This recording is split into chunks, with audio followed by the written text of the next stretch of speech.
ناظرین کرام، آج کا جو ٹاپک ہے، موضوع ہے، وہ ہے روزہ اور زکوٰۃ۔ اور آپ سمجھ سکتے ہیں کہ یہ دونوں ٹاپک اتنے بڑے ہیں، اتنی وسعت رکھتے ہیں کہ اس میں کئی نشستیں بھی اگر ہم لگا دیں تو بھی اس پر بیان کا حق ادا نہیں ہو سکتا، مگر ہم کوشش کریں گے کہ جتنا زیادہ ہم علماء کرام سے اس پر گفتگو کر سکیں۔ آغاز میں، ابتدا میں موضوع کے تعلق سے یہ کہوں گا کہ اسلام کے بنیادی 5 ستونوں میں سے 2 ایسے ہیں جو روح کی پاکیزگی اور معاشرے کی فلاح کا ذریعہ ہے، یعنی روزہ اور زکوٰۃ۔ ایک بندے کو تقوی اور صبر سکھاتا ہے تو دوسرا اسے ایثار اور ہمدردی کی معراج تک پہنچاتا ہے۔ ناظرین، یہ دونوں وہ مقدس عبادات ہیں جو فرد کی اصلاح سے لے کر معاشرتی بہتری تک ہر پہلو میں ایک انقلابی تبدیلی پیدا کرتے ہیں۔ الحمدللہ، روزہ محض بھوکا پیاسا رہنے کا نام نہیں، بلکہ اپنی خواہشات پر قابو پانے، صبر اور استقامت کو اپنانے اور اللہ کی رضا کے لیے اپنی نفسانی خواہشات کو قربان کرنے کی ایک تربیت ہے۔ ناظرین کرام، یہ وہ عبادت ہے جو اللہ اور بندے کے درمیان ایک راز کی مانند ہے، جس کا حقیقی اجر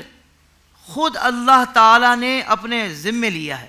سبحان اللہ۔ جیسا کہ بخاری شریف حدیث نمبر 7492 جو کہ حدیث قدسی ہے، اس میں ارشاد ہوتا ہے، ابن آدم کا ہر عمل اس کے لیے ہے سوائے روزے کے، بے شک وہ میرے لیے ہے۔ اللہ اکبر، یعنی روزہ اللہ کے لیے ہے، سبحان اللہ، اور میں ہی اس کا بدلہ دوں گا۔ یہی روزہ بندے میں وہ کیفیت پیدا کرتا ہے جو اسے گناہوں سے روکتا ہے، دل کو نرم کرتا ہے اور روح کو روشنی عطا کرتا ہے۔ یہی وجہ ہے کہ رمضان کا مہینہ جو روزے کی عبادت کا خاص موسم ہے، رحمت، مغفرت اور جہنم سے آزادی کی نوید بن کر آتا ہے۔ یہ روزہ جہاں بندے کو اندرونی اصلاح اور تقوی کی تعلیم دیتا ہے، وہیں زکوٰۃ بندے کو خارجی اصلاح اور سماجی انصاف کا درس دیتی ہے۔ اب دیکھیں دونوں کا ربط کیسا بن رہا ہے۔ زکوٰۃ محض ایک مالی فریضہ نہیں، بلکہ ایک ایسا نظام ہے جو دولت کو گردش میں رکھ کر محتاجوں، مسکینوں اور ضرورت مندوں کو ان کی زندگیوں کو سنوارتا ہے۔ سبحان اللہ۔ ناظرین کرام، اب ہم مزید گفتگو کے لیے معزز علماء کرام کی طرف بڑھیں گے، اور میں گزارش کروں گا سب سے پہلے مفتی اعظم پاکستان سے، حضور یہ ارشاد فرمائیے گا کہ قرآن کریم میں روزے کی بابت جو احکام آئے ہیں ان کی اگر کچھ تفصیل بیان ہو جائے۔ اللہ تبارک و تعالیٰ کی دیگر عبادات مشروعہ مقررہ کے بارے میں سنت جلیلہ یہ ہے کہ وہ قرآن کریم میں متعدد مقامات پر، متعدد مواقع پر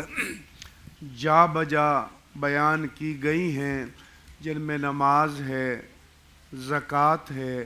اور حج ہے۔ لیکن روزے کے بارے میں اللہ تبارک و تعالیٰ کی سنت جلیلہ رفیع یہ ہے کہ اس نے اپنی حکمت سے روزے کے بارے میں قرآن مجید میں ایک ترتیب کے ساتھ، سیکوینس کے ساتھ سورہ بقرہ کی آیات 183، 184 اور 185 میں یہ تمام احکام بیان فرما دیے۔ مثلاً آیہ مبارکہ 183 میں فرمایا کہ کتب علیکم الصیام، تم پر روزے فرض کیے گئے ہیں، اور آیت 185 میں فرمایا کہ فمن شہد منکم الشہر فلیصمہ، تو تم میں سے جو کوئی عاقل و بالغ مسلمان مرد اور عورت صحت و سلامتی کے ساتھ اس ماہ مبارک کو پائے تو اس پر فرض ہے، لازم ہے، واجب ہے کہ اس مہینے کے روزے رکھے۔ سبحان اللہ، سبحان اللہ۔ اس کے بعد اللہ تبارک و تعالی نے فرمایا کہ فمن کان منکم مریضا او علی سفر فعدۃ من ایام اخر، یہ بھی آیہ مبارکہ 184 میں بھی اور پھر 185 میں بھی دوبارہ بیان کیا گیا کہ تم میں سے جو کوئی جی ماہ رمضان میں بیمار ہو یا حالت سفر میں ہو اور ان شرعی آزار کی وجہ سے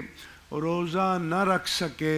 تو پھر جتنے دنوں کے روزے چھوٹ گئے ہیں یا قضا ہو گئے ہیں اللہ نے فرمایا کہ بعد میں اتنے دنوں کی گنتی پوری کر لے. سبحان اللہ. لیکن سبحان اللہ. اسی آیہ 184 میں فرمایا وَأَن تَصُومُوا خَيْرٌ لَكُمْ، تمہیں اگرچہ ماہ رمضان میں عذر مرض یا عذر سفر کی وجہ سے عارضی طور پر روزہ چھوڑنے کی رخصت ہے، لیکن اگر اللہ تبارک و تعالیٰ تمہیں ہمت دے اور توفیق عطا کرے اور تم روزہ رکھ لو تو یہ تمہارے لیے بہتر ہے اور اس میں تمہارے لیے خیر ہے. آیہ 185 میں یہ بتایا کہ یہ جو ہم نے تمہیں ماہ رمضان میں عذر مرض یا عذر سفر کی وجہ سے عارضی طور پر روزہ چھوڑنے کی اجازت دی ہے تو اس کی حکمت یہ ہے کہ یرید اللہ بکم اليسر ولا یرید بکم العسر، کہ اللہ تعالیٰ تمہارے لیے آسانی چاہتا ہے، تمہارے لیے تکلیف اور مشقت نہیں چاہتا. کیا بات ہے. دوسرا مسئلہ یہ بیان کیا کہ وَعَلَى الَّذِينَ يُطِيقُونَهُ فِدْيَةٌ طَعَامُ مِسْكِينٍ، کہ جو روزہ رکھنے کی بمشکل طاقت رکھتے ہوں تو اور وہ آسانی سے روزہ رکھنے پر قادر نہیں ہیں تو وہ ایک مسکین کا کھانا ایک روزے کا فدیہ دیں. صحیح. بعض حضرات نے اس کا ترجمہ کیا ہے کہ اس کا فدیہ ایک مسکین کو کھانا کھلانا ہے. یہ ترجمہ صحیح نہیں ہے کہ فدیتن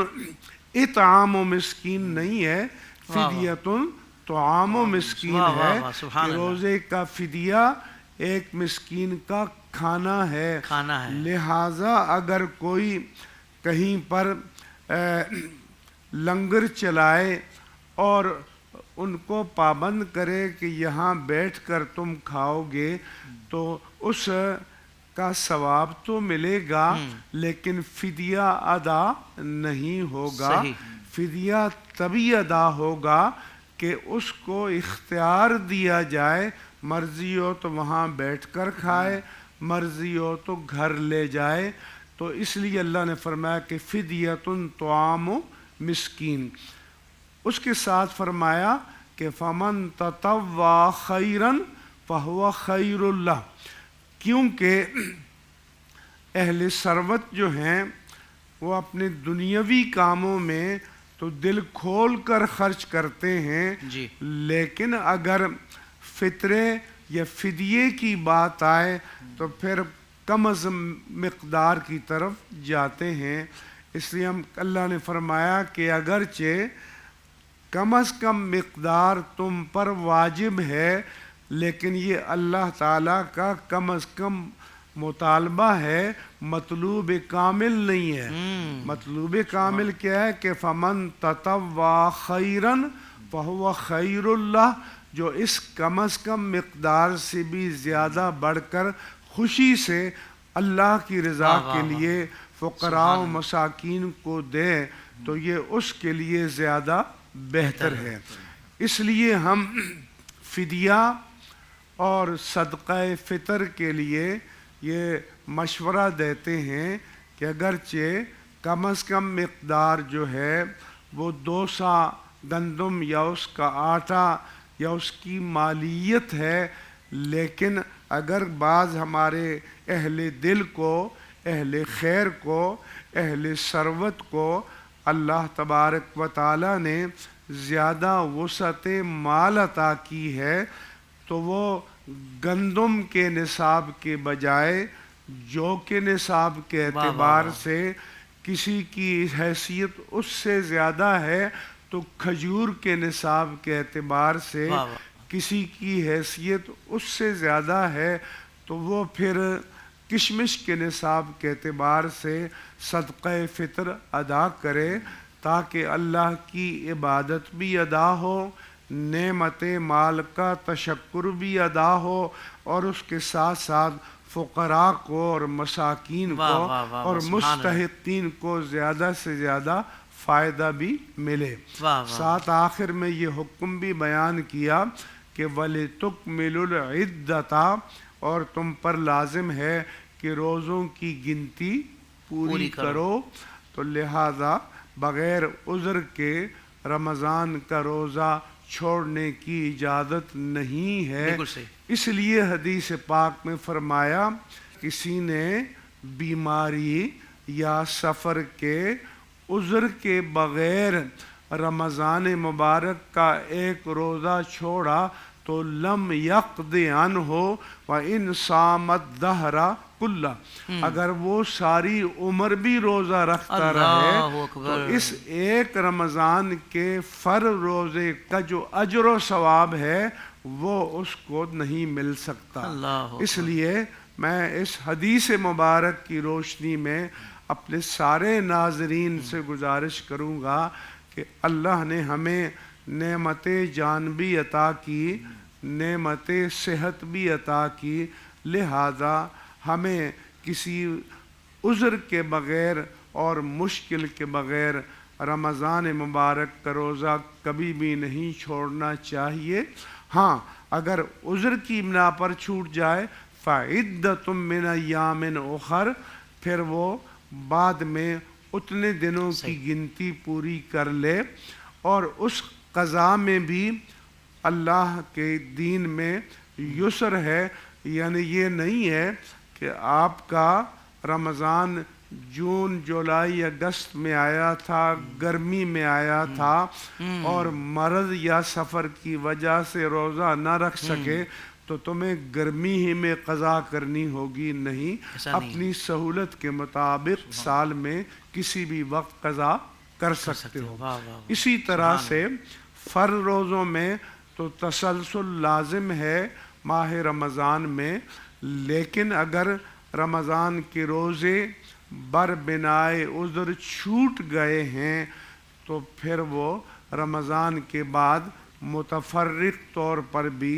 ان روزوں کی قضا رکھ سکتا ہے۔ بالکل صحیح، بالکل صحیح۔ البتہ ایک مسئلہ اجازت ہو تو عرض کر دوں،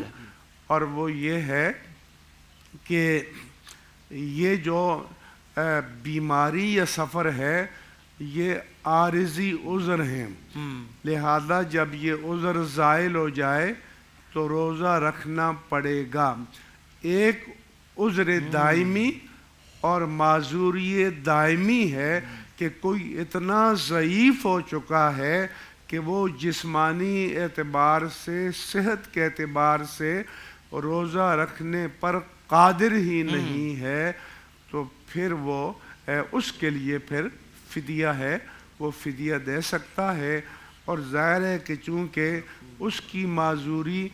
اس کی کسی کوتاہی کی وجہ سے نہیں ہے بلکہ اللہ تعالیٰ کے قضاء و قدر سے ہے، تو امید کی جا سکتی ہے کہ ایسے بندوں کو اللہ تعالیٰ اپنے اجر و ثواب سے محروم نہیں فرمائے گا۔ سبحان اللہ، سبحان اللہ۔ ناظرین کرام، قبلہ حضور مفتی اعظم پاکستان نے کمال علمی گفتگو فرمائی ہے، اور روزے سے متعلق قرآن و حدیث کی جو تعلیمات ہیں وہ آپ نے ارشاد فرمائی ہیں، اور پھر روزہ چھوٹنے کی صورت میں اس پر بھی کیا احکامات یہ بھی آپ نے ارشاد فرمائے۔ لیکن یہاں لوگوں کے اپنے اپنے عذر ہوتے ہیں، لوگ جو غیر شرعی عذر ہوتے ہیں اس کو شرعی عذر سمجھ کر روزہ چھوڑ رہے ہوتے ہیں، تو اس کو بھی سمجھنا بہت ضروری ہے۔ اس کے لیے الحمدللہ IDS نے مکمل مسائل پر مبنی روزے سے متعلق اور زکوٰۃ سے متعلق یہ الحمدللہ ہم نے مکمل ایپیسوڈز بہار شریعت جو ہمارا پروگرام آتا ہے اس میں ہم نے کیے ہیں، اس کو لازمی سیکھنا ضروری ہے تاکہ ایسا نہ ہو کہ آپ سمجھ رہے ہو کہ شرعی عذر ہے اور وہ شرعی عذر نہ ہو اور آپ روزہ چھوڑ بیٹھیں، اور پھر اس کے بعد اس کا جو وبال ہے، اس کی جو وعید ہیں، اس کے آپ جو نا حقدار ٹھہریں۔ اس حوالے سے ضرور غور کرنے کی ضرورت ہے۔ قبلہ شاہ صاحب، ہم اکثر سنتے ہیں کہ روزہ صرف بھوکا پیاسا رہنے کا نام نہیں ہے، تو پھر روزہ رکھنے کے مقاصد کیا ہیں اور اس کے فضائل کیا ہیں؟ میں چاہتا ہوں اس پر بھی اگر کلام ہو جائے۔ بسم اللہ الرحمن الرحیم، رب اشرح لی صدری ویسر لی امری واحلل عقدۃ من لسانی یفقہوا قولی۔ دیکھیے قرآن مجید فرقان حمید سے ابھی حضور مفتی اعظم پاکستان دامت برکاتہم العالیہ نے سورۃ البقرہ کی آیت نمبر 183 کا خلاصہ اور 184 اور 185 کا خلاصہ ذکر کیا، اور جو اغراض روزہ ہے، مقصد روزہ ہے، وہ وہاں پر ذکر کیا گیا کہ لعلکم تتقون، جی، کہ اللہ رب العالمین نے یہ روزہ واہ، فرمایا کتب علیکم الصیام کما کتب علی الذین من قبلکم لعلکم تتقون۔ اللہ رب العالمین نے یہ روزہ تم پر فرض کیا اور تم سے پہلوں پر بھی فرض کیا تھا تاکہ تم پرہیزگار بنو۔ اب آپ دیکھیں روزے کا معنی ہی امساک ہے، رک جانا۔ کس چیز سے رک جانا؟ یعنی اللہ رب العالمین جل وعلا کی نافرمانی کے کاموں سے رک جانا۔ جن چیزوں کو اللہ رب العالمین جل وعلا نے ممنوع قرار دیا ہے، ان کو اللہ رب العالمین جل وعلا کے خوف اور اس کے حکم کے احترام میں اپنے آپ کو روک دینا، اور یہ ہے کہ صبح صادق سے لے کر غروب آفتاب تک کھانے پینے اور عمل تزویج سے اسی نیت کے ساتھ اللہ رب العالمین جل وعلا کی عبادت کی نیت سے خود کو روکنا، یہ ہے روزہ۔ فرمایا روزہ اس لیے ہم نے فرض کیا تھا کہ لعلکم تتقون، تاکہ تم پرہیزگار بنو۔ یہ مقصد روزہ ہے اور یہ اغراض روزہ ہے۔ اب اگر آپ تقوی کو دیکھیں تو تقوی کو علماء کرام نے اس کے لغوی معنی اور اصطلاحی معنی اور پھر اصطلاحی معنی کی مختلف تعبیرات کو کتابوں کے اندر درج کیا۔ مقصد یہ تھا کہ یہ ایک بنیادی، یعنی یہ اعجاز ہے اور اعزاز ہے ایک مسلمان کے لیے متقی ہونا، یعنی تقوی حاصل کرنا۔ تو کہیں سے بھی مسلمان اس کی روح، اس کے مطلب، اس کے معنی اور اس کے مفہوم اور اس کے مدلول حقیقی کو وہ مسلمان سمجھ لے۔ دیکھیں قرآن مجید میں کتنے واضح طور پر کہا دیا، اس طرح کے آگے 28ویں پارے میں ذکر آیا کہ اللہ رب العالمین جل وعلا نے تمہیں پیدا کیا، مرد و عورت کو پیدا فرمایا، پھر اس میں تمہارے قبائل بنائے، اور قبائل اس لیے بنائے کہ اللہ رب العالمین جل وعلا نے کہ اس سے تمہارے خاندان کا تعارف ہو۔ لیکن رہا اللہ رب العالمین جل وعلا کا قرب اور اس کی بارگاہ میں منزلت، تو فرمایا وہ کیا ہے؟ فرمایا ان اکرمکم عند اللہ اتقاکم۔ تو اللہ رب العالمین جل وعلا کی بارگاہ میں اعجاز اور منزلت جو ہے، وہ قرب کی جو منزلت ہے اور محبوبیت کا جو مقام ہے، وہ وہی ہے جو تم میں سب سے بڑا متقی ہے۔ سبحان اللہ۔ تقوی کے بارے میں ہمارے علماء نے اس مسئلے کو ذکر کیا ہے، جس طرح اس کے لغوی معنی کو دیکھا جائے تو لغوی معنی اس کا ڈر کا بھی آتا ہے، خوف کے بھی آتا ہے، یعنی اپنی ذات کو، اپنے نفس کو اور اپنے آپ کو ایسے ممنوع کاموں سے روکنا کہ جو اس کے لیے ضرر کا باعث بنے اس کے دینی مقاصد کے حوالے سے۔ یعنی یوں سمجھ لیجئے کہ جو اللہ رب العالمین جل وعلا نے جن امور کو منع قرار دیا ہے، اپنے آپ کو اللہ رب العالمین جل وعلا کی ناراضگی سے بچاتے ہوئے اس سے اپنے آپ کو روکنا۔ لعلکم تتقون کا معنی پھر ایک یہ بھی علماء نے ذکر کیا ہے کہ خواہش بد اخلاقی، بے حیائی یا ہر وہ چیز جو اللہ کے حکم سے کو تجاوز کر جاتی ہے، یعنی بندہ تجاوز کر جاتا ہے، اس کا انکار کر جاتا ہے یا اس کو چھوڑ دیتا ہے، تو نفس کو ہر خواہش بد سے روکنا، اور ہر وہ فکر اور وہ طاقت اور وہ سوچ جو بندے کو خواہش بد سے روکتی ہے، وہی تقوی ہے۔ واہ واہ واہ، جس کو بہت آسان کر کے پھر علامہ علی قاری علیہ رحمت نے ایک جگہ ذکر فرمایا کہ تقوی اس احساس کا نام ہے، اس شرمندگی کا نام ہے، اس مراقبے کا نام ہے اور اس استحضار کا نام ہے، اور رب کی ذات، اس کے مشاہدے، اس سے ملاقات کے اس یقین کا نام ہے۔ تیرا رب تجھے وہاں نہ دیکھے جہاں دیکھنے سے وہ ناراض ہوتا ہے۔ تو شریعت مطہرہ کے احکام کو ان کے وقتوں پر عمل کرنا اور بجا لانا، اور ہر وہ کام جو اس کے لیے ضرر کا باعث بنے یا اس میں کوتاہی کا باعث بنے، اس سے اپنے آپ کو روکنا، اسی فکر کو تقوی کہا جاتا ہے۔ جامع ترمذی شریف کے اندر ایک حدیث موجود ہے جس میں حضور سید عالم نے فرمایا کہ کمال تقوی یہ ہے کہ ہر شے سے اس وجہ سے بچ جانا کہ شاید وہ میرے نفس کے لیے ضرر پیدا کر دے،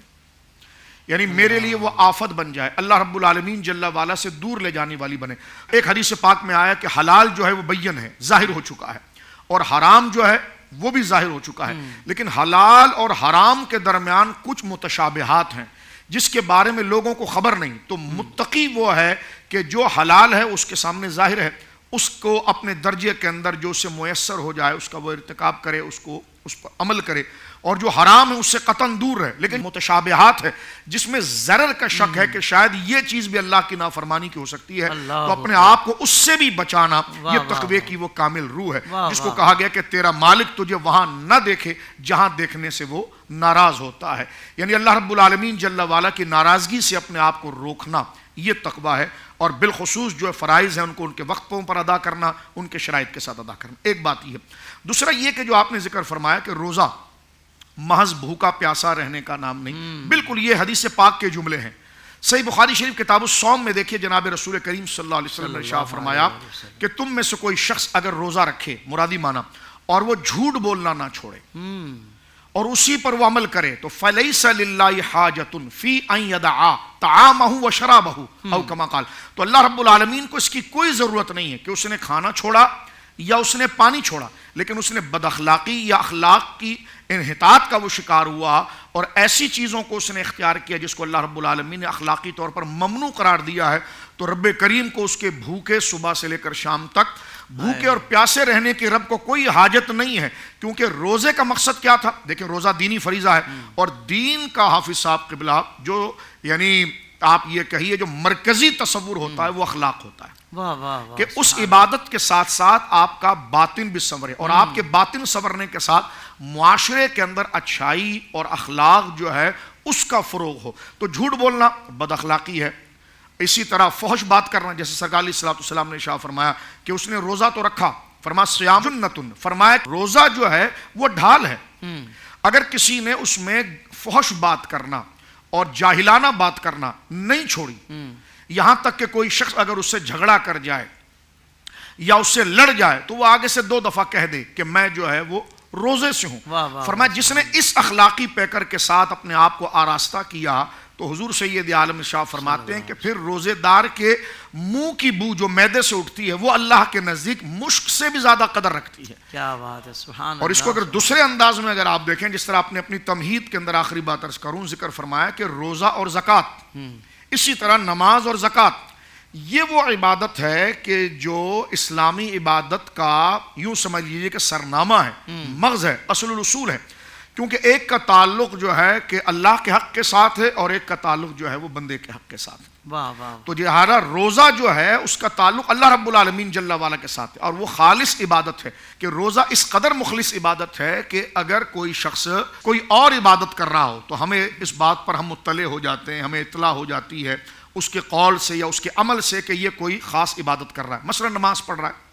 تو نماز میں اس نے باقاعدہ خاص مخصوصیت کے ساتھ اس نے ہاتھ باندھا ہے، رکوع کر رہا ہے، سجدہ کر رہا ہے، تو ہمیں اس بات کا واضح ادراک ہو جاتا ہے کہ یہ شخص جو ہے یہ کوئی عبادت کر رہا ہے. جیسے حج کر رہا ہے تو اس نے ایک مخصوص علاقے میں جا کر ایک خاص وقت کے اندر ایک لباس اس نے زیر تن کیا ہے. لیکن روزہ ایسا ہے کہ جس میں جس نے رکھا ہے وہ جانتا ہے اور جس کے لیے رکھا ہے وہ اللہ رب العالمین جل وعلا جانتا ہے. تو روزے کی ظاہری شکل تو یہ تھی کہ صبح سے لے کر شام تک کھانے پینے اور عمل تزویج سے اللہ رب العالمین جل وعلا کی عبادت سے روکنا، یہ تو اس کا شرعی تقاضا تھا. لیکن اس کو مقبول ہو جانا، اس کا اللہ کی بارگاہ میں اجر پا جانا، وہ ان تمام ممنوعات اور ان تمام منع کیے ہوئے اخلاقی باتوں سے بھی اپنے آپ کو دور رکھا ہے جس میں اللہ رب العالمین جل وعلا نے اور اس کے محبوب کریم صلی اللہ علیہ وسلم نے منع کیا. مثلا بے حیائی ہے، بدنگاہی ہے، گالی گلوچ ہے، لڑائی جھگڑا ہے، جھوٹ بولنا ہے. یہ جو اخلاقی پستی ہے اس سے اپنے آپ کو دور رکھنا ہے، اور یہ روزے کا مقصد ہے. تو یہ بڑی یعنی مشکل ایک مشق ہے کہ بندہ اپنے آپ کو کس طریقے سے اس طرف لے کر آئے کہ یہ کام جو میں کر رہا ہوں وہ اللہ رب العالمین کے لیے کر رہا ہوں، اور یہ کام جو میں چھوڑ رہا ہوں وہ اللہ رب العالمین کے لیے چھوڑ رہا ہوں. تو فرمائیے روزہ ہم نے تم پر فرض اس لیے کیا ہے کہ تمہارے تقوی کی کامل مشق جو ہے وہ اسی روزے کے اندر ہوتی ہے کہ جب تم صبح سے لے کر شام تک موجود ہوتے ہو اور جن چیزوں سے تم رک رہے ہو اس کی سہولت تمہارے سامنے مہیا ہوتی ہے، لیکن تم پانی کی طرف نہیں بڑھتے، تم کھانے کی طرف نہیں بڑھتے، تمہیں بھوک بھی لگی ہوئی ہے، تمہیں پیاس بھی لگی ہوئی ہے، لیکن اس کے وقت آنے تک اس کی تم تکمیل نہیں کرتے. تو وہ کیا احساس ہے، وہ کیا فکر ہے جو تمہیں اس بات سے روکتی ہے؟ وہ اللہ رب العالمین جل وعلا کا مشاہدہ ہے. اس کی یاد کا استحضار ہے، اس کا مراقبہ ہے کہ میرا رب مجھے دیکھ رہا ہے اور یہ باتیں میرے رب کو پسند نہیں ہیں، اور یہی روح تقویٰ ہے۔ فرمایا روزہ اس لیے ہم نے فرض کیا ہے تاکہ تم متقی بن جاؤ۔ جیسے حدیث احسان میں حضور سے حضرت جبرائیل نے جب پوچھا تھا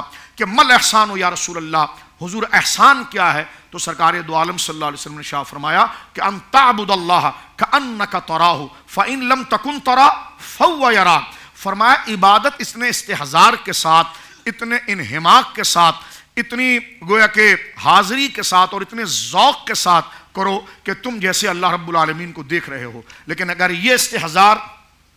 تمہارے اندر نہیں اور یہ خیال تمہارے اندر نہیں، تو اس خیال کو اور اس استحضار کو اور اس یقین کو اپنے ذہن میں رکھو کہ وہ اللہ رب العالمین جل فہو یراک، وہ تمہیں دیکھ رہا ہے۔ تو یہ احسان بھی مراقبے کی، جس کو ہم تصوف و طریقت کہتے ہیں، یہ بھی تقوی کی خوبصورت شکل ہے۔ اور یہ تمام عمل ہمارے لیے عام 11 مہینوں کے اندر ممنوعات سے اور خواہش بد سے روکنے کے لیے جو حوصلہ پیدا ہوتا ہے، جو جذبہ پیدا ہوتا ہے، جو اللہ رب العالمین جل وعلا کے طرف سے ممنوع کیے ہوئے اور اس کی ناراضگی کے جو کام ہے، اس سے جو وہ جذبہ روکتا ہے، تو اس کی عملی خوبصورت آسان مشق جو ہے وہ روزہ ہے۔ اس لیے فرمایا لعلکم تتقون، یہ روزہ ہم نے تم پر فرض اس لیے کیا ہے کہ جو اصل تمہاری عبادت کا مغز ہے اور تمہاری معراج ہے، وہ تقوی جو ہے وہ تمہیں حاصل ہو جائے۔ واہ واہ واہ، سبحان اللہ سبحان اللہ۔ یعنی ناظرین کرام، صرف روزہ رکھنے میں اور ان تمام چیزوں کے ساتھ روزہ رکھنے میں کتنا بڑا فرق ہے۔ واقعی اگر قرب الہی چاہتے ہیں اور اللہ کی رضا چاہتے ہیں تو پھر روزہ صرف بھوک پیاس کا نہ ہو، بلکہ ان باطنی امراض سے بچتے ہوئے ہیں اور روحانیت کا سفر طے کرنے کے لیے یہ ساری مشق ہم نے کرنی ہے۔ اور پھر ظاہر بات ہے جب 30 دن تک یہ مشق آپ نے کی تو اگلے 11 ماہ کے لیے بھی آپ تیار ہو جائیں گے کہ بھائی یہ شعور اور یہ احساس بیدار ہو جائے گا کہ کوئی بھی برائی کی طرف جب قدم اٹھنے لگے گا یا ہاتھ بڑھنے لگے گا تو یہ فوراً آواز آئے گی کہ نہیں، رب دیکھ رہا ہے۔ وہ روزے میں بھی تو ہم سب کچھ پاس ہوتے ہوئے بھی تو رک رہے تھے نا، ان حلال چیزوں سے بھی رک رہے تھے کہ جو عام حالات میں حلال ہوتی ہیں، کھا پی سکتے ہیں، مگر روزے میں بندہ وہ حلال چیز سے بھی رک جاتا ہے اللہ کی رضا کے لیے، تو پھر جو ناجائز و حرام افعال ہیں سارا سال بندہ وہ کیسے اختیار کر لے اور وہ رب کو ناراض کیسے کرنے کی طرف بڑھ جائے۔ تو میں کہتا ہوں کہ آج یہ خوبصورت بزم سجی ہے، اتنا کچھ سیکھنے کو مل رہا ہے۔ اللہ تعالیٰ ہم سب کو عمل کی توفیق عطا فرمائے۔ مفتی صاحب، چونکہ آج ہمارے 2 عنوانات ہیں، ایک روزہ ایک زکوٰۃ ہے، وقت بھی مختصر ہوتا ہے، تو میں چاہتا ہوں کہ زکوٰۃ کے تعلق سے میں ایک سوال آپ کی طرف بڑھانا چاہتا ہوں کہ دین میں وجوب صلاۃ، صیام اور حج کے لیے تو ایام اور اوقات کو متعین کر دیا گیا ہے، لیکن زکوٰۃ کے لیے قرآن و حدیث میں صراحتاً کوئی مہینہ یا دن یا تاریخ مقرر نہیں کی گئی، اس کی کیا حکمت ہے؟ یہ سوال بہت اچھا ہے جی حضور۔ کہ اللہ تبارک و تعالیٰ نے مثلا نماز ہے کہ وقت کی پابندی کے ساتھ نماز فرض کی گئی ہے۔ حج کے لیے فرمایا کہ یسألونک عن الأہلہ، اے پیارے حبیب صلی اللہ علیہ وسلم، یہ لوگ آپ سے چاند کے بارے میں پوچھتے ہیں، قل ہی مواقیت للناس والحج،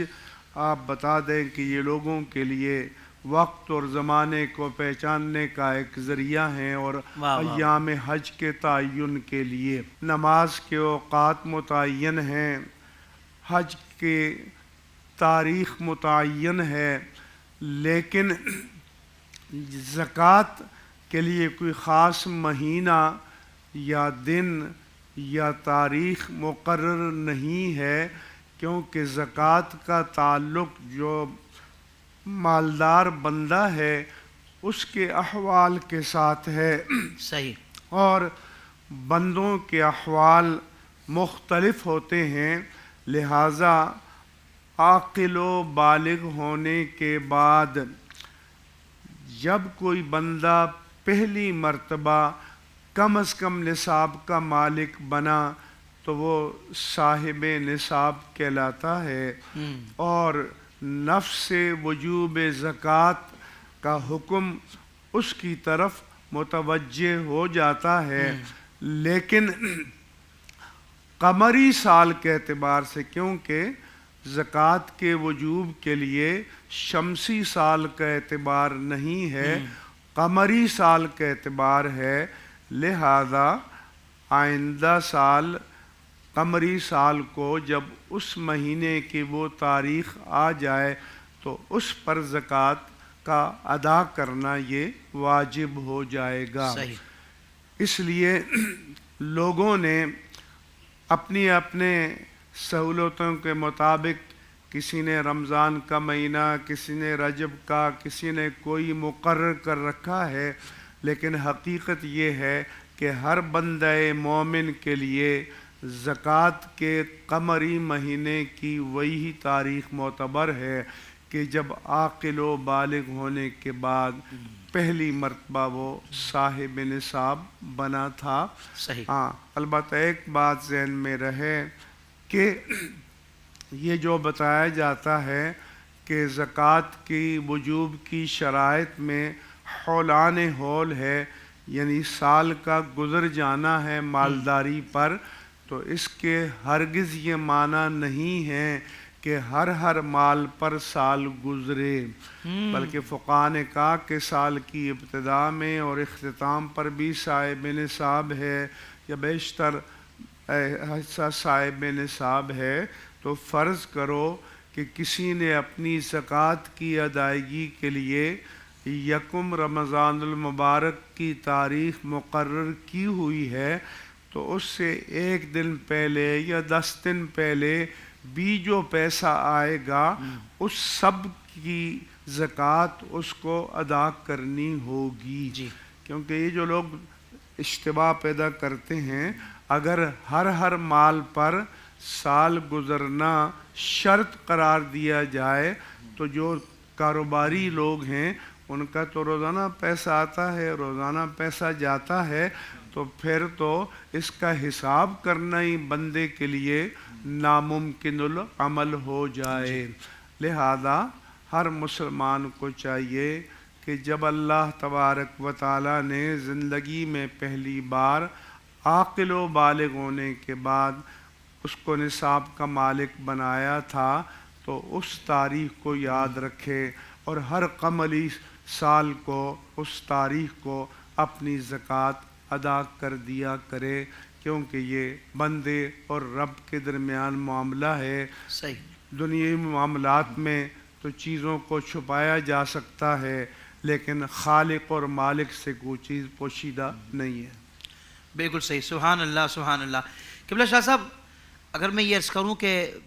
معاشرے میں ہم دیکھتے ہیں کہ بہت سارے لوگ اب بھی زکوٰۃ صحیح ادا نہیں کرتے، کتنے تو دیتے ہی نہیں اس طرح سے، وہ سمجھتے ہیں کہ مال میں سے کمی ہو رہی ہے، یعنی مال میں سے نکالنا ان کے لیے بہت مشکل ہو جاتا ہے، اور کتنے ایسے ہیں کہ دیتے ہیں مگر مکمل ادائیگی نہیں کرتے۔ تو زکوٰۃ نہ دینے کے دینی اور دنیاوی نقصانات کیا ہیں؟ دیکھیے، قرآن مجید فرقان حمید کے اندر زکوٰۃ نہ دینے پر تو جی۔ یعنی بالخصوص سورۃ التوبہ کی جو آیت ہے، اللہ رب العالمین کا ارشاد ہے کہ والذین یکنزون الذهب والفضة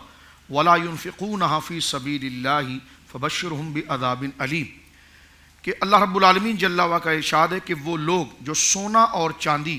کو خزانہ بنا کر رکھتے ہیں، یعنی کنز کی صورت، کنز کہتے ہیں دفینے کو، یعنی زمین میں گاڑا ہوا یا جمع کیا ہوا وہ مال جس کو خرچ بندہ نہیں کرتا، جمع کر کے رکھتا ہے، اللہ رب العالمین شاہ فرماتا ہے کہ اس کو پھر وہ اللہ رب العالمین جل وعلا کی راہ میں خرچ نہیں کرتے تو فبشرہم بعذاب علیم، ان کے لیے جہنم کے دردناک عذاب کی بشارت دیجیے۔ اللہ اکبر۔ تو زکوٰۃ جو ہے کہ وہ فرض ہے، اور اس کی ادائیگی نہ کرنا یہ جہنم کے عذاب کا سبب ہے۔ رسول کریم صلی اللہ علیہ وسلم کی ایک نہیں متواتر احادیث اس کی زکوٰۃ نہ دینے والوں کی مذمت اور اس کی تعذیب اور عذاب سے متعلق موجود ہے۔ جیسے مشہور احادیث میں یہ ہے کہ مفہوم کہ جس میں کہ یہی مال قیامت کے دن اس کے لیے گنجے سانپ کی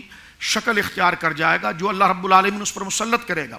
یہی سونا اور چاندی جو آگ کے ساتھ سیسا پلائے، اس کو آگ میں گرم کر کے اس کی پشت پر یا اس کے پہلو کو گویا کہ اس سے جلایا جائے گا اور اس کو سزا دی جائے گی۔ یہ الفاظ ملتے جلتے الفاظ احادیث کے اندر ہمیں سیاح کے اندر یہ موجود ہے اور دیگر صحیح احادیث کے اندر یہ موجود ہیں۔ صحابہ کرام رضوان اللہ اجمعین بلکہ فاروق اعظم رضی اللہ تعالیٰ خود ایک دفعہ حضور علیہ السلام کے پاس گئے، کیونکہ قرآن نے اس کو کنز کہا ہے۔ کنز اس مال کو کہتے ہیں کہ جس مال کی زکوٰۃ ادا نہ کی گئی ہو، یعنی کنز کا لغوی معنی تو یہ جس طرح میں نے عرض کیا کہ دفینہ،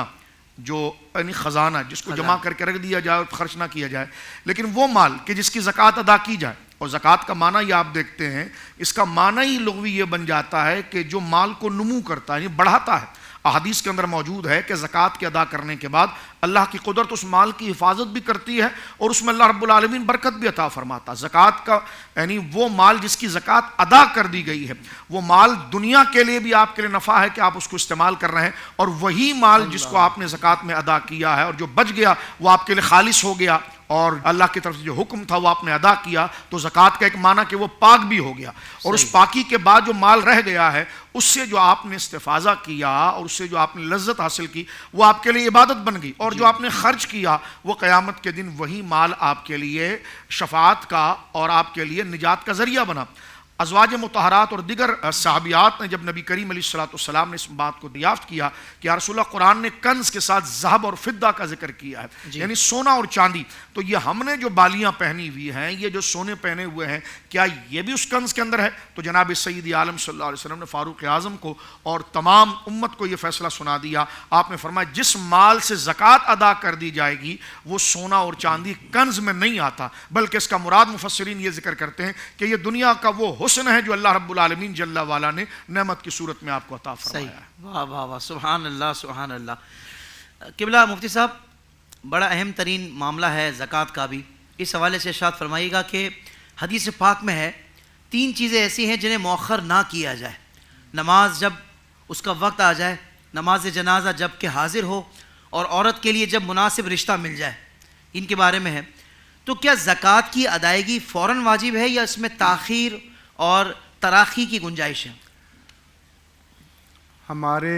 فقہائے کرام نے لکھا ہے کہ جب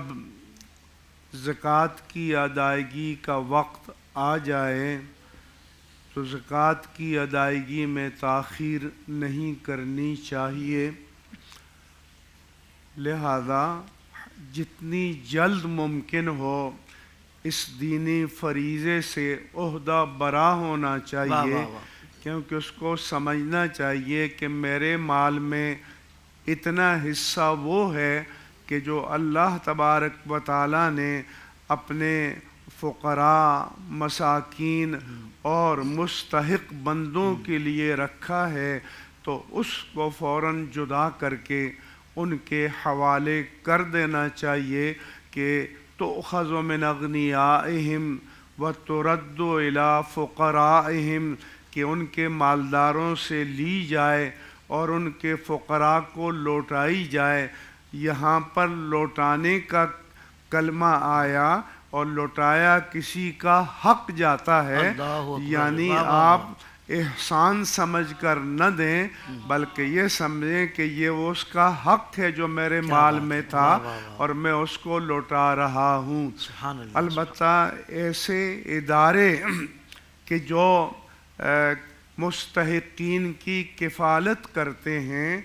اور وہ زکوٰۃ یا فطرہ یا فدیہ یا کفارات یا نذور کی رقوم سے سال بھر ان کے معاملات کو چلاتے ہیں، تو انہیں اس مدت کے لیے اپنی ترتیب کے مطابق اس مال کو رکھنے کا جواز موجود ہے، کیونکہ وہ ایک دن میں خرچ کر کے تو سال بھر کی ضروریات سے فارغ نہیں ہو سکتے، تو اگر وہ سال بھر کی پلاننگ کریں یا منصوبہ بندی کریں تو اس کی شریعت میں گنجائش موجود ہے۔ مگر زکوٰۃ دینے والے کی زکوٰۃ تو ادا ہو گئی وقت پر، ٹھیک ہے۔ قبلہ شاہ صاحب یہ ارشاد فرمائیے گا کہ بنیادی مقاصد کیا ہیں زکوٰۃ کے، اور معاشرے پر اس کے کیا اثرات مرتب ہوتے ہیں؟ دیکھیں، زکوٰۃ کا جو بنیادی اور شرعی مقصد ہے کہ آپ پر اللہ رب العالمین جل وعلا نے جس عبادت کو لازم کیا تھا اس سے آپ عہدہ برا ہو رہے ہیں، اللہ رب العالمین جل وعلا کے فضل سے آپ اس کو ادا کر رہے ہیں، جیسے نماز ادا کر رہے ہیں۔ ایک تو بنیادی مقصد آپ کا اس کے ساتھ یہ وابستہ ہے۔ دوسرا یہ فکری طور پر بھی آپ کے اوپر، اگر اخلاقی طور پر آپ دیکھیں تو آپ کو زکوٰۃ کی ادائیگی شرعی اعتبار کے ساتھ ساتھ آپ کی اخلاقی اور فکری تربیت کا اس میں ایک بہت بڑا دخل ہے۔ مال کی لالچ ہی آپ کے اندر تکبر کو پیدا کرتی ہے، حسد کو پیدا کرتی ہے، قتل ہے، دیگر اور چیزیں۔ معاشرے کے اندر ہر چیز کے فساد کے پیچھے جڑ جو ہے وہ لالچ ہوتی ہے، اور اس میں یہ ہوتا ہے کہ جناب یہ مال میرا ہے، میں یا مال جمع کرنے کی مجھے حرص ہے اور میں نے نہ کسی کو دینا ہے، میں اس کا حقدار ہوں، نہ مجھ سے یہ پوچھا جائے گا، نہ میں کسی کے حضور جو ہے کہ وہ جواب دے ہوں، تو جمع ہی کیا جا رہا ہے۔ زکوٰۃ کی ادائیگی کے ساتھ بندے کو یہ شعور ہوتا ہے کہ یہ مال کا مالک وہ نہیں ہے، اصلاً یہ مالک اللہ رب العالمین جل وعلا ہے، اور اس نے اس کے مصارف کو قرآن مجید میں ذکر کیا ہے، بندے کے سامنے واضح کر دیا، اس میں ان مصارف کو ذکر کیا جائے۔ تو سب سے پہلے انسان کی خود باطنی تطہیر ہوتی ہے، اس کا تزکیہ ہوتا ہے، کیونکہ مذہب کا بنیادی جو موضوع ہے وہ عقیدے کے بعد ہے، وہ تہذیب نفس ہے۔ تہذیب نفس سے مراد کہ انسان کے خیالات پر پڑنے والی وہ منفی گرد و غبار جو اسے رب سے دور لے جاتی ہے، یا اسے باغی بناتی ہے، یا اسے تکبر میں مبتلا کرتی ہے، یا اسے دیگر اور اخلاقی پستی میں مبتلا کرتی ہے، تو شریعت مطہرہ کے حکم کی تعمیل جب اللہ کی رضا کے لیے کی جائے تو تہذیب نفس ہوتا ہے۔ مثلا یوں سمجھ لیں جیسے سفید کپڑا ہے، اس کے اوپر اگر کوئی گرد پڑ جائے تو آپ اس کو جھاڑ کر صاف کر دیتے ہیں، تو انسان کے ذہن اور باطن پر پڑنے والے وہ منفی اور گناہوں کے جو تصورات، جو گرد ہے، زکوٰۃ کی اور دیگر عبادات کے ساتھ زکوٰۃ کا جو عمل ہے وہ بندے کی نفس کی جو ہے وہ تہذیب کر دیتا ہے، اور بندے کو اخلاق کے اعتبار سے اجلا کر دیتا ہے، اور اس کے اندر سے جب حسد ختم ہوتا ہے، تکبر ختم ہوتا ہے، لالچ ختم ہوتی ہے، تو یقیناً گرد و نواح کے اندر جو اس کے حقوق ہیں، جو لوگ ہیں، ان کا خیال، ان کا تصور اس کے سامنے زندہ ہو جاتا ہے اور وہ ان کے کام آتا ہے۔ تیسرا مقصد یہی ہے کہ جس میں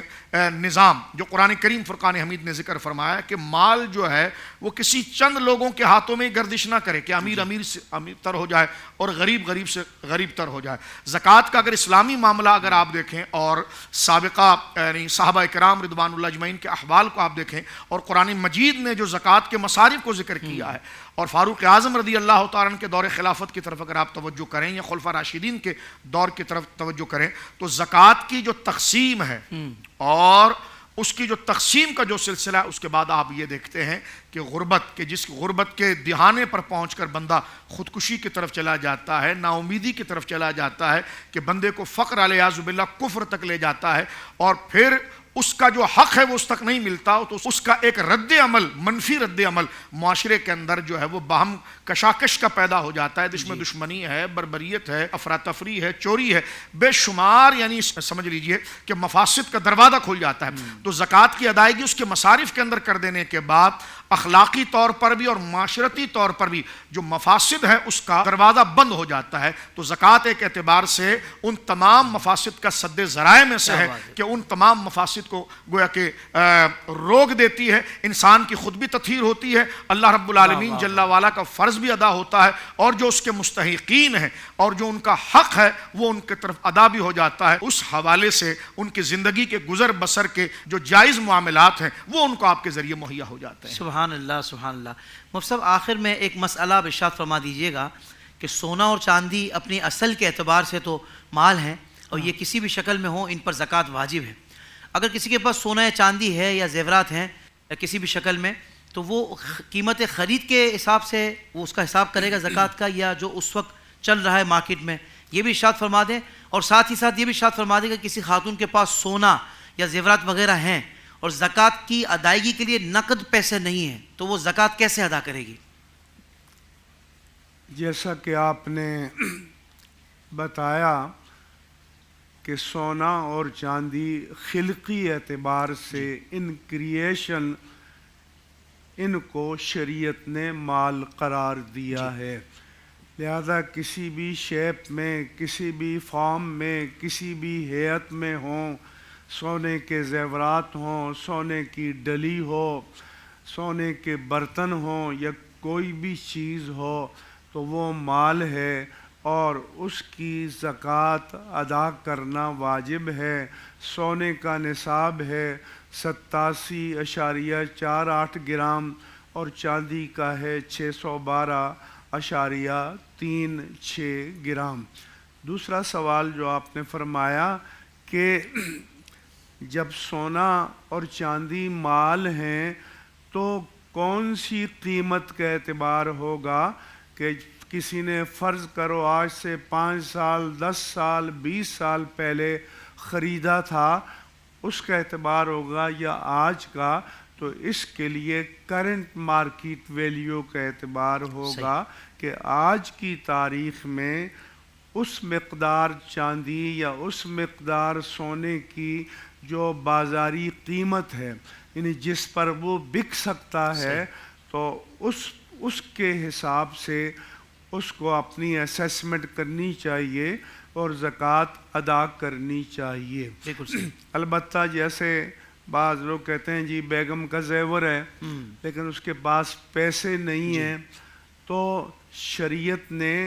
یہ کہا ہے کہ اس میں سے زکوٰۃ دو۔ لہٰذا اگر سونا ہے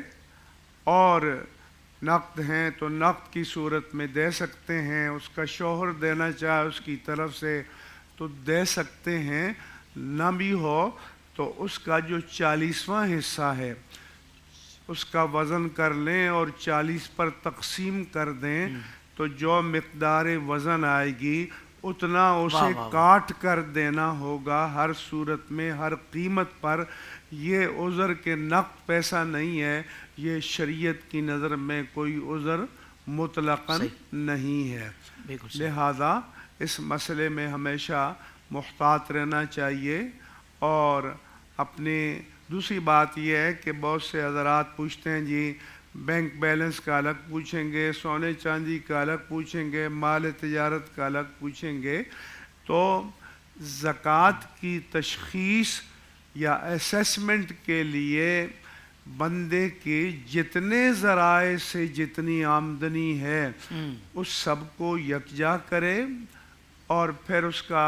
2.5% یا 2.5% جو ٹوٹل مالیت ہے اس کے حساب سے اس کی زکوٰۃ اس کو ادا کرنی ہوگی۔ بالکل ٹھیک ہے۔ معزز علماء کرام کا دل سے شکریہ ادا کرتا ہوں، بالخصوص مفتی اعظم پاکستان کا، حضور زغم اسلام کا۔